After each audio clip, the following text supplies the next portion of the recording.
I'm really excited to sit down with my next guest and ask them what they're doing in Canada to enable some of the more interesting and innovative health IT projects that are happening in this country. Specifically, an interesting project that they're doing in the province of Newfoundland. Hello and welcome to Healthcare IT Today, where we bring you the latest insights and interesting trends from the world of health IT.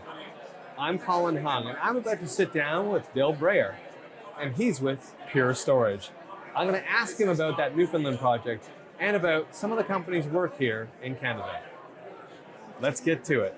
Well, Bill, welcome to the program. Thank you for having me. Now, for those people who might not know who Pure Storage is, can you give me a quick overview of what Pure Storage does? Sure, yeah. So Pure Storage is a company based in California that we came into the marketplace in 2009 in concept.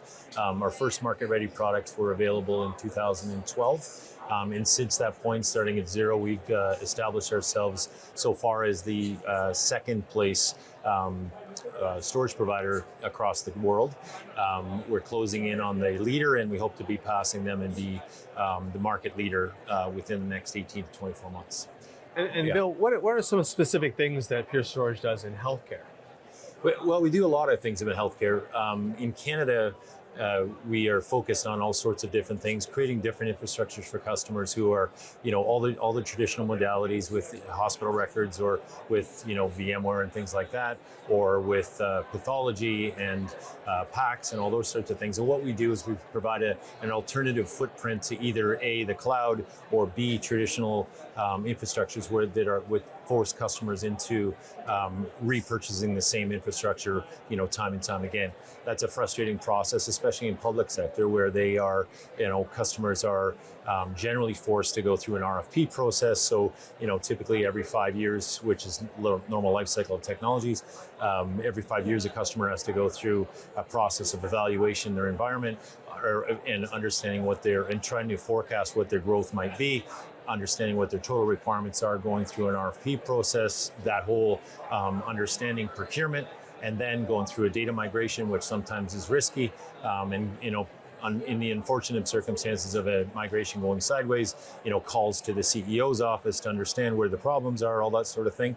Pure changes all that. So we basically put in an infrastructure that doesn't force customers to either endure a data migration after they're migrated to Pure, or have to repurchase the same capacities over and over, which provide a ton of financial benefit, especially as in Canada, where our technologies are purchased indirectly through taxpayer funds and those resources. It allows customers to, once you're established, then you don't have to keep buying that anymore. So those monies that would typically be repurposed for that can then go to incremental benefit, right? So you can build out an AI infrastructure as an example, or build out a better pathology environment without having to go through the painful processes internally of migration or RFPs and all that sort of thing. And Bill, you were telling me about this interesting project that you were doing out in the East Coast of Newfoundland.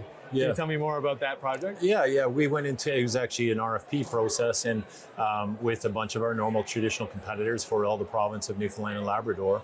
And we were grateful that they awarded us the business. But in retrospect, after conversation with the customer, the primary reason was everything we just said, in the sense of the customer could avoid that never ending. And they had just actually had an issue a couple of years ago with ransomware, and the province was unfortunately negatively impacted, and they needed to do something different. And so Pure brings that. Our technology is Gartner leading, but it provides a whole bunch of different value in the sense, and even it doesn't stop ransomware, but it can provide some significant remediation for it. And because Pure's technology is quite quick, instead of enduring months without support, and especially when you're looking at healthcare where it really is life affecting, instead of months without support, you're able to get an environment back up and running in a very short period of time.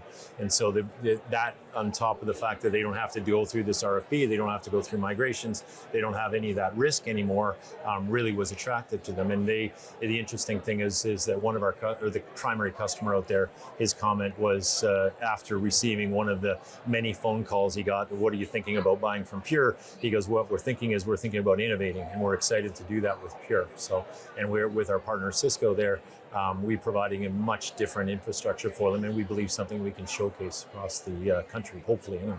Bill, you shared a lot of great information with me today. Where can people go to find out more about Pure Storage? Well, purestorage.com is the probably best point of entry.